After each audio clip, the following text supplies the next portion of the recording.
नमस्कार दोस्तों, स्वागत है आपका अपना चैनल जिसका नाम है केवल एग्जाम। इसमें आज जो हम पढ़ने जा रहे हैं वो प्रायद्वीपीय नदीय प्रवाह तंत्र के बारे में पढ़ने जा रहे हैं। इससे पहले हमने जो उत्तर भारत की नदियां जैसे गंगा, यमुना, ब्रह्मपुत्र, इन सब के बारे में हमने पढ़ लिया था। अब जो हम पढ़ने जा रहे हैं वो प्रायद्वीपीय नदियों के बारे में पढ़ने जा रहे हैं, जिसमें हम गोदावरी, महानदी, माही, उसके बाद कावेरी और इस तरह की नदियों के बारे में इसमें हम पढ़ेंगे, क्योंकि ये आपका प्रायद्वीपीय भारत में आती हैं। तो चलिए प्रारंभ करते हैं, लेकिन उससे पहले अगर आपने अभी तक हमारे चैनल को सब्सक्राइब नहीं किया, सब्सक्राइब कर लीजिए। वीडियो अच्छी लग रही है लाइक करिए और सुझाव देने के लिए कमेंट भी करिए। चलिए स्टार्ट करते हैं। प्रायद्वीपीय नदी प्रवाह तंत्र के बारे में चलते हैं, देखते हैं कि प्रायद्वीपीय नदी तंत्र हिमालय नदी तंत्र की अपेक्षा अधिक पुराना है। क्यों पुराना है?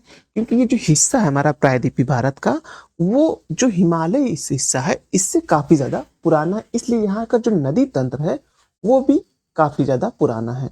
यहाँ की नदियां चौड़ी, उथली घाटी, ढाल प्रवणता, अत्यंत मंद एवं पौणावस्था को प्राप्त कर चुकी है, यानी कि काफी आराम आराम इनकी ढाल ज्यादा नहीं होती। जैसे कि आप गंगा में देखेंगे ढाल बहुत ज्यादा है, गंगा की नदियों की ढाल जो आप देखेंगे वो बहुत ज्यादा है। ब्रह्मपुत्र में है, रावी में है, सब में ढाल बहुत ज्यादा, लेकिन यहाँ उस तरह का ढाल नहीं है।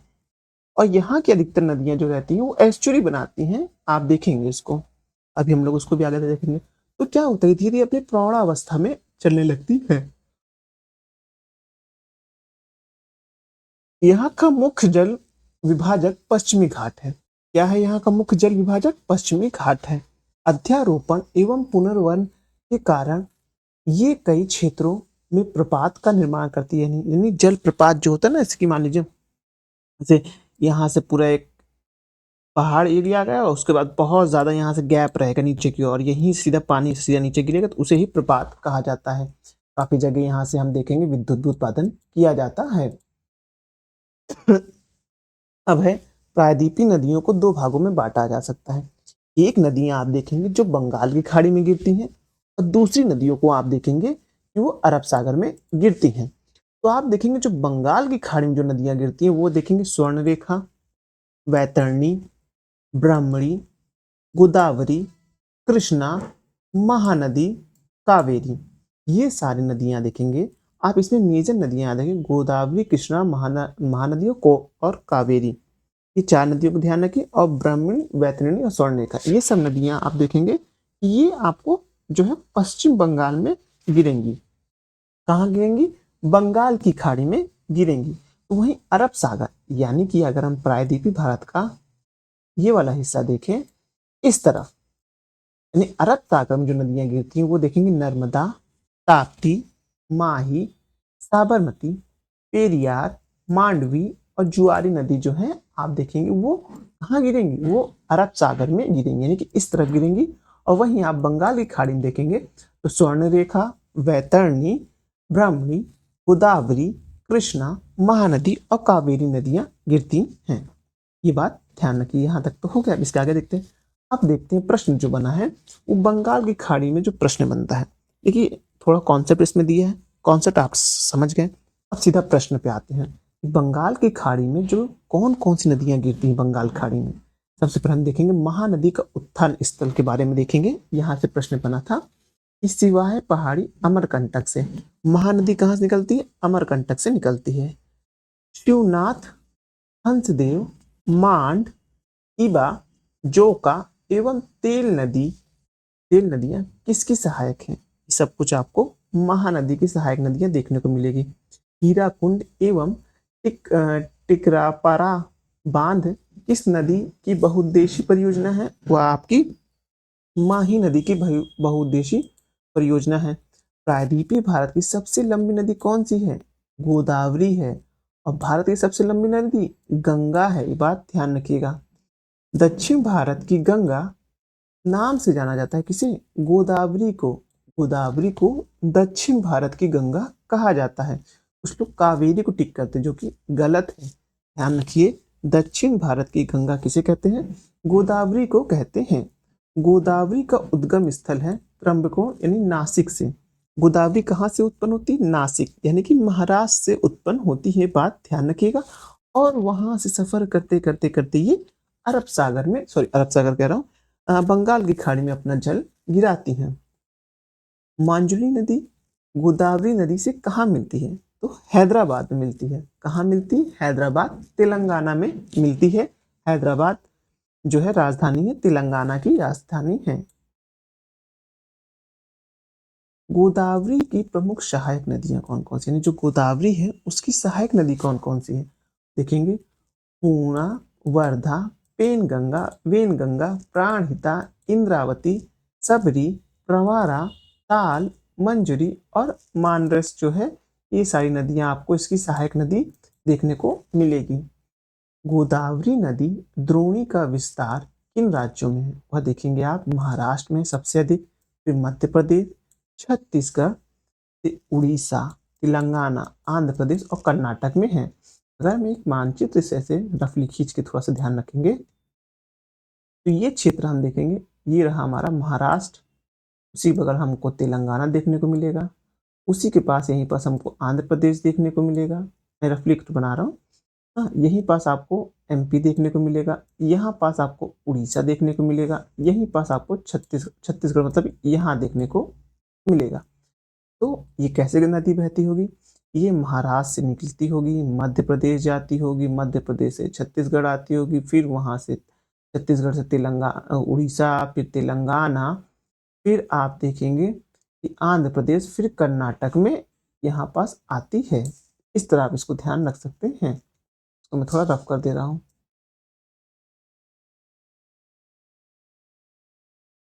अब है प्रायद्वीपीय नदियाँ। प्रायद्वीपीय भारत की दूसरी सबसे बड़ी नदी कौन है? ये जो प्रायद्वीपीय भारत है, सबसे बड़ी नदी कौन सी थी? गोदावरी। अब पूछे दूसरी सबसे बड़ी नदी कौन सी है, तो वो कृष्णा नदी है। कौन सी नदी है? कृष्णा नदी है। इस नदी से आप देखेंगे बेशकीमती खनिज भी मिलते हैं। बात ध्यान रखिएगा। अब कृष्णा नदी का उद्गम कहाँ से है? महाबलेश्वर पश्चिमी घाट से है। कहाँ से है? महाबलेश्वर पश्चिमी घाट से है। कृष्णा नदी का सबसे बड़ी सहायक नदी कौन सी? तुंगभद्रा नदी। याद रखिएगा, कृष्णा नदी की सबसे बड़ी सहायक नदी तुंगभद्रा नदी है। कृष्णा नदी का जल विवाद का संबंध किससे, मतलब किस किस राज्य से कृष्णा नदी का जल विवाद चलता है? तो आंध्र प्रदेश, कर्नाटक और महाराष्ट्र। ऐसे नहीं याद रखिए, आप ऐसे याद रखिए, महाराष्ट्र, कर्नाटक, आंध्र प्रदेश, इन तीनों राज्यों को याद रखिएगा। और कभी कभी यहाँ पौंडीचेरी भी आ जाता है। भारत का दूसरा सबसे बड़ा डेल्टा कौन सा है? भारत का पहला सबसे बड़ा डेल्टा जो हमने पहले ही लेक्चर में बताया था, वो आप देखेंगे गंगा नदी पे है। दूसरा सबसे बड़ा डेल्टा आंध्र प्रदेश में कृष्णा एवं गोदावरी नदी का संयुक्त डेल्टा है। इसका, कृष्णा और गोदावरी का। गोदावरी दक्षिण भारत की सबसे लंबी नदी है, उसके बाद आपको कृष्णा मिलेगी। कृष्णा नदी आपको महाबलेश्वर से, गोदावरी आपको वहां से अमरकंटक से मिलेगी। ये बात ध्यान रखिएगा। और दोनों नदी संयुक्त होकर जो गिर अपना जल जहां बनाती हैं, वह सबसे बड़ा, दूसरा सबसे बड़ा डेल्टा है जो कि आंध्र प्रदेश में बनता है। तुंगभद्रा की सहायक नदी हगरी किस लिए प्रसिद्ध है? जल विद्युत परियोजना के लिए प्रसिद्ध है। किस लिए है? जल विद्युत परियोजना के लिए प्रसिद्ध है। कृष्णा की प्रमुख सहायक नदी कौन कौन सी है? कोयना, वर्णा, पंचगंगा, दूधगंगा, घाट प्रभा, माल प्रभा, भीमा, तुंगभद्रा और मूसी है। ये बात ध्यान रखिएगा। देखिए, प्रश्न यहीं से बनेंगे, लेकिन इतना नाम किसी को याद नहीं होता है। इतना नाम याद होने उसी को हो पाएगा जिसका ज्योग्राफी ऑप्शनल होगा, और जिसने स्थलाकृति और कहते नदियों के बारे में खूब मैप बनाया हो तो उसको याद रहेगा। अब तो या आप इसमें स्मार्ट गेस कर सकते हैं, या तो आप सिर्फ ज्योग्राफी के एक्सपर्ट बन जाइए। अब मैप खींचिए और सुनाइए। अब चूंकि जब प्रश्न आता है ऑप्शनल में, ऑब्जेक्टिव में एग्जाम, तब लगता है यार ये कर लिए होते हैं। तो इसीलिए एक बार रफली हर एक नदी का मैप खींच लीजिए, कोई दिक्कत की बात नहीं है। एक रफ पेपर लीजिए, एक दो बार स्केच कर लीजिए, नाम लिख दीजिए उन नदियों का, यथासंभव याद हो सकता है। और याद नहीं हो तो एलिमिनेशन मेथड यूज हो सकता है, लेकिन आजकल तो एलिमिनेशन मेथड भी तो नहीं आता ना भाई। आजकल तो सीधा ऐसा मेथड देने लगे हैं कि आ रहा है तो ठीक है, नहीं आ रहा तो जाइए। गैस भी नहीं लगा सकते, जो लोग कहते हैं तुक्का लगा दिया, एग्जामिनर तुमको तुक्का लगा देता है। पेपर बहुत टफ बन रहा है। देखिए, एग्जाम हॉल से बाहर निकल के गूगल की मदद लेके चार लोग के बीच बैठ के आराम से एसी में बैठ के या मस्त चाय पीते हुए पेपर सॉल्व करना अलग बात है, और एग्जाम हॉल में बैठ करके उस प्रेशर को, जो प्रेशर आपके साथ है एग्जाम के 2 घंटे का, वो प्रेशर के साथ पेपर सॉल्व करना अलग बात है। अब ऐसे देखिए ना, यूपी पीसीएस में 150 क्वेश्चन आते हैं और आपको 2 मिनट मिलते, मतलब आपको 2 घंटे मिलते हैं, यानी कुल मिला के 45 सेकंड एक क्वेश्चन पे आपको मिल जाता है।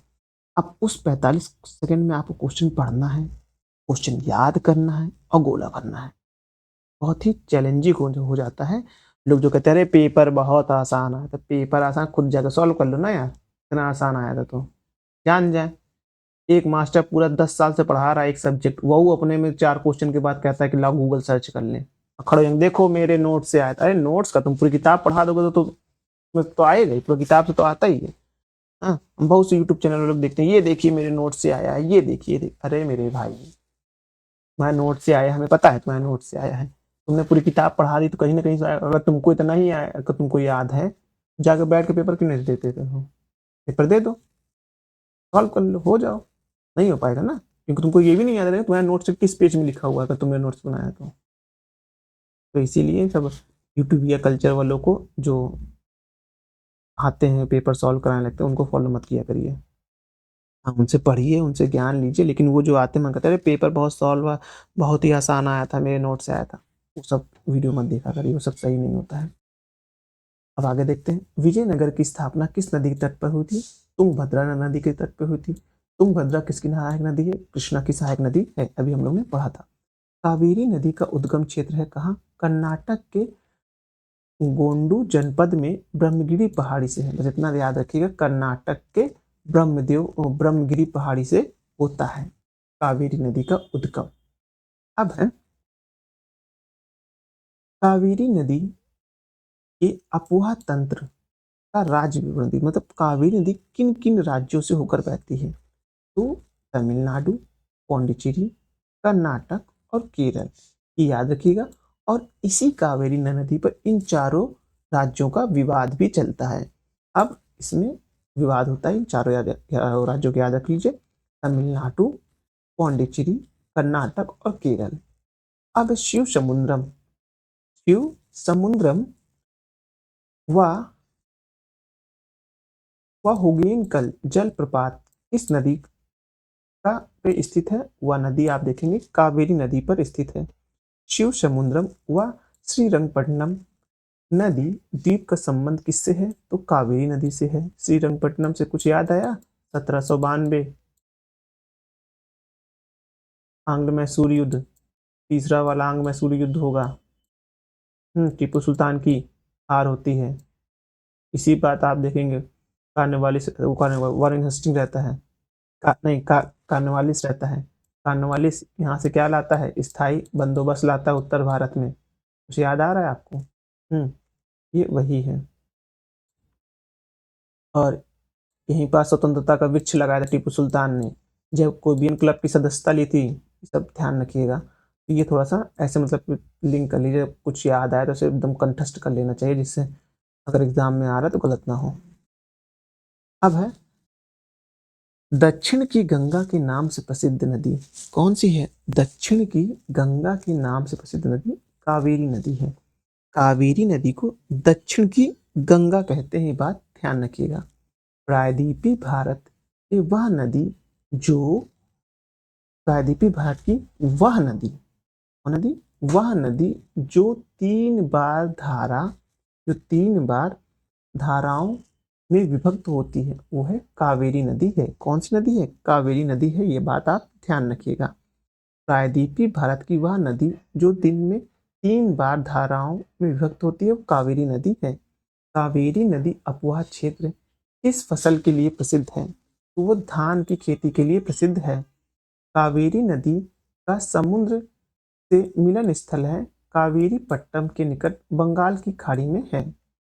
कावेरी नदी के बाएं तट पर मिलने वाली नदी कौन सी है? वो आप देखेंगे कि हिमावती, लोका, पालवीन, उसके बाद हिरांगी, शिमला, अर्कावती प्रमुख है। कावेरी नदी के दाएं तट पे मिलने वाली नदियां हैं कौन सी हैं? लक्ष्मण तीर्थ, काबिनी, कुंवरवती, नुआऊ, भवानी, अमरावती प्रमुख हैं। किन कारणों से कावेरी नदी सदा नीरा नदी की प्रकृति की हो जाती हैं?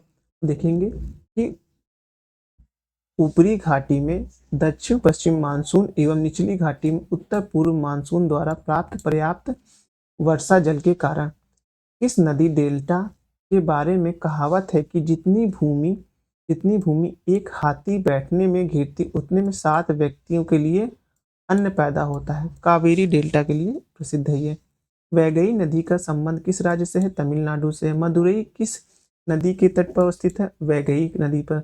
वैगई नदी का समुद्र से मिलन किस स्थल पर होता है? पाक की खाड़ी में होता है। कृष्णा और कावेरी नदी के मध्य किस नदी का अपवाह क्षेत्र है? पेन्नार नदी का अपवाह क्षेत्र है। गर्सोपा जलप्रपात किस नदी पर अवस्थित है? वो आप देखेंगे शरावती नदी पर है। केरल की सबसे बड़ी नदी कौन सी है? वो देखेंगे भरतपुझा नदी है अन्नामलाई उद्गम में। केरल की सबसे लंबी नदी कौन सी है? पेरियार नदी है। अन्नामलाई उद्गम पे ही बात ध्यान रखिएगा। तेरेखोल नदी किस राज्य की सीमा बनाती है? तो गोवा एवं महाराष्ट्र की सीमा बनाती है। गोवा राज्य की 2 प्रमुख नदी कौन सी है? तो मांडुली और देखेंगे जुआरी नदी है। गोवा की 2 प्रमुख नदियां अगर पूछेगा तो मांडवी और जुआरी, ये ध्यान रखिएगा। अब है प्रायद्वीपीय भारत की प्रमुख नदी घाटी परियोजना, मतलब कौन नदी पर कौन सी परियोजना चल रही है। निजारा सागर परियोजना मंजरा नदी तेलंगाना पर। अलमाटी परियोजना कृष्णा नदी कर्नाटक पर। तुंगभद्रा परियोजना तुंग और भद्रा के संगम पर आंध्र प्रदेश और कर्नाटक में। श्रीशैलम परियोजना कृष्णा नदी आंध्र प्रदेश और कर्नाटक पर। नागार्जुन सागर परियोजना कृष्णा नदी तेलंगाना और आंध्र प्रदेश पर। पोचमपाद परियोजना गोदावरी नदी आंध्र प्रदेश पर। अब है मचकुंड परियोजना मचकुंड नदी पर आंध्र प्रदेश और उड़ीसा का। रामगुंड परियोजना गोदावरी तेलंगाना में। इडुक्की परियोजना पेरियार नदी केरल में। उकाई परियोजना तापी गुजरात में। काकड़ापारा परियोजना तापी नदी गुजरात में। श्रावती जल विद्युत परियोजना श्रावती कर्नाटक, तमिलनाडु और गोवा में। कोयना परियोजना कोयना नदी महाराष्ट्र में। तेलुगु गंगा परियोजना कृष्णा नदी महाराष्ट्र, आंध्र प्रदेश, कर्नाटक और तमिलनाडु में है। ये बात ध्यान रखिएगा। अब है व्हीलर द्वीप उड़ीसा तट के पास बंगाल की खाड़ी में कौन सी नदी गिरती है? वो है ब्रह्मणी नदी गिरती है। पंबन नदी अल्लामलाई पहाड़ी से निकलकर किस झील में गिरती है? तो वेम्बनाड झील में गिरती है। ये बात ध्यान रखिएगा कि पंबन नदी जो है अन्नामलाई पहाड़ी से निकलकर किस झील में गिरती है? वेम्बनाड झील में गिरती है।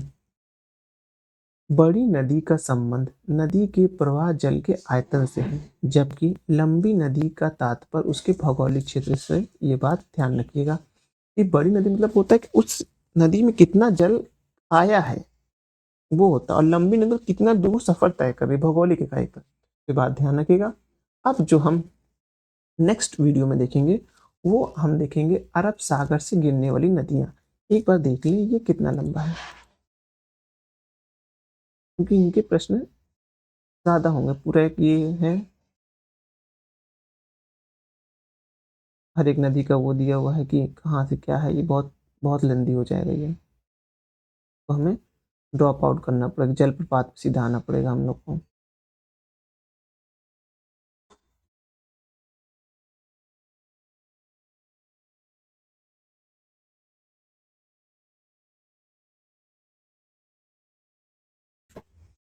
ये जो पोर्शन होगा ना आपका भारत के प्रमुख नदी और सहायक नदी, ये बहुत लंबा होगा। इसको स्क्रॉल करके ये मैं वीडियो रोकूंगा, आप उसे भी पढ़ लीजिएगा, ज़्यादा सही होगा। 1 मिनट देख लें समय कितना हो रहा है उसी हिसाब से। अभी 19 मिनट ही हो रहा है, कोई वो बड़ी बात नहीं है, हम लोग ये चैप्टर कंप्लीट कर सकते हैं। अरब सागर की नदियों के बारे में पढ़ लेते हैं, क्योंकि एक वीडियो रहेगा मतलब प्रायद्वीपीय भारत की सारी नदियां हो जाएंगी ना, जिससे क्या रहेगा आपका भी रिवीजन करना रहेगा तो काफ़ी आसान हो जाएगा। अब है अरब सागर से गिरने वाली नदियां। अमरकंटक की पहाड़ी से निकलकर पश्चिम की तरफ भ्रंश घाटी में प्रभावित होकर अरब सागर में गिरने वाली नदी कौन सी है? अमरकंटक से कौन नदी निकलती है? वो नर्मदा नदी निकलती है और 1312 किलोमीटर तय करती है। धुआंधार जलप्रपात का संबंध किस नदी से है? नर्मदा नदी से है। नर्मदा का अपवाह क्षेत्र कितना है?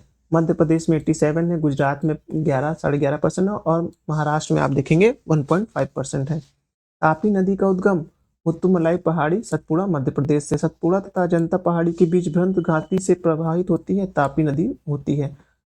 सूरतनगर स्थित है, तापी नदी के तट पर के मुहाने पर है।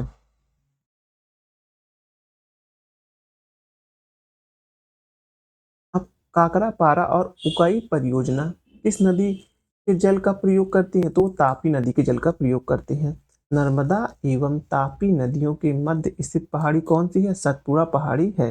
डेल्टा, डेल्टा के बारे में डेफिनेशन दिया हुआ है कि नदी जब सागर या झील में गिरने के दौरान वेग में कमी के कारण अपने मलबे का निक्षेपण करने लगती है तो वह विशेष प्रकार का स्थान रूप का निर्माण करती है। यह स्थल रूप को डेल्टा कहते हैं। एस्चुरी क्या होता है? मतलब डेल्टा मतलब डेल्टा क्या होता है ना, जब नदी जो है सागर में मिलने लगती है। मान लीजिए ये नदी आ रही है और ये बहुत बड़ा सागर है। नदी जैसे ही सागर मिलने लगेगी तो अपने साथ नदी जब बहाव के साथ कुछ मलबा और गाद भी ले आती है तो यहाँ पास वो भी इकट्ठा करेगी वो। हाँ, तो इस क्षेत्र जब इस तरह गाद इकट्ठा हो जाएगा, पानी भी इकट्ठा हो जाएगा और यहाँ ये समुद्र मिल जाएगा तो इसे हम डेल्टा कहते हैं। तो वहीं एस्चुरी के बारे में देखते हैं। एस्चुरी के बारे में इसमें आपको बताएंगे कि नदी के जल की तीव्र प्रवाह के कारण जब मुहाने पर मलबे का निक्षेपण नहीं होता और नदियों का मुहाना छिछला होने के बजाय गहरा हो जाता है तो उसे मुहाने को एस्चुरी कहते हैं। मान लीजिए कोई नदी बहुत तेजी से इधर से आ रही है और सीधा वो सागर में मिल रही तो हल्का सा यहाँ मलबा बनाएगी बस, लेकिन उसकी गहराई भी ज्यादा क्योंकि बहुत तेजी से नदी गिर रही है ना ऐसे ऐसे तेजी से, तो ये एस्चुरी निर्माण होगा। और वहीं जब नदी मंद गति से आती है तो वो डेल्टा का निर्माण करती है। अब है साबरमती नदी का उद्गम स्थल है कहाँ है? अरावली श्रेणी में है। कहाँ है? अरावली श्रेणी राजस्थान में। साबरमती नदी का उद्गम स्थल अरावली श्रेणी के राजस्थान में। अहमदाबाद किस नदी के किनारे अवस्थित है? साबरमती। अहमदाबाद साबरमती आश्रम याद है ना। माही नदी का उद्गम स्थल कहाँ है? विंध्याचल पर्वत धार जिला में है। लूनी नदी राजस्थान के अजमेर के नाग पहाड़ी से निकलकर कच्छ के रन में विलीन हो जाती है। घग्गर नदी शिवालिक पहाड़ी शिमला से निकलकर अंबाला पटियाला व हिसार जिले में बहती हुई हनुमानगढ़ यानी राजस्थान के समीप भटनेर के मरुस्थल में विलीन हो जाती है। कर्क रेखा को दो बार काटने वाली नदी कौन सी है? माही नदी है। कौन सी नदी रेगिस्तान में गंगा कहलाती है? लूनी नदी कहलाती है। नहीं, रेगिस्तान की गंगा कौन कहलाएगी? लूनी कहलाएगी। कावेरी जो रहता है आपको वो दक्षिण भारत की गंगा कहलाती है। अब है इस नदी के तट पर जमशेदपुर शहर अवस्थित है और स्वर्ण रेखा नदी के जमशेदपुर टाटा जो है वो अवस्थित है। प्रायद्वीपीय पहाड़ की नदियों का उत्तर से दक्षिण क्रम कौन है? उत्तर का से दक्षिण क्रम प्रायद्वीप सबसे पहले महानदी, फिर गोदावरी, कृष्णा, पेन्नार, पाला, कावेरी और वैगई आते हैं। अब ये जो मैं बता रहा था ना कि थोड़ा जूम आउट कर देते हैं। देखिए कि भारत की प्रमुख नदियों संबंधित तथ्य क्या क्या है कि नदी है कहाँ से उद्गम हो रही है, प्रमुख सहायक नदी कौन सी है, संगम और मुहाना कहाँ बना रही है और प्रमुख तथ्य क्या है। ये सब देखिए मैं इसको स्क्रॉल कर रहा हूँ, आप स्क्रीनशॉट ले लेके इसको आराम से एक एक पढ़ लीजिए। ये थोड़ा सा इंपॉर्टेंट टॉपिक है लेकिन थोड़ा लंबा है। इसको क्वेश्चन ऐसे बनेगा सिंधु महा महाबलेश्वर झील इस तरह के क्वेश्चन बने, झेलम वेगनार झील इस तरह के प्रश्न इसमें बनेंगे। तो इसको मैं धीरे धीरे रोक रहा हूँ, आप इसका स्क्रीनशॉट ले लीजिए उसके बाद फिर इसको अपने स्टडी में ऐड कर लीजिएगा।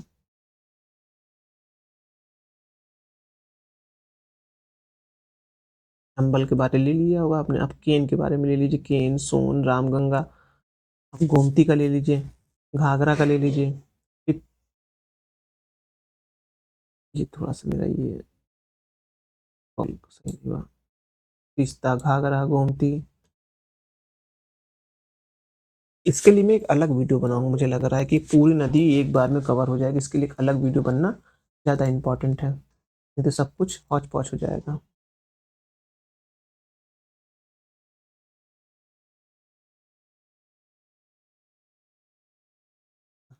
जलप्रपात आ गया। जलप्रपात देख लेते हैं।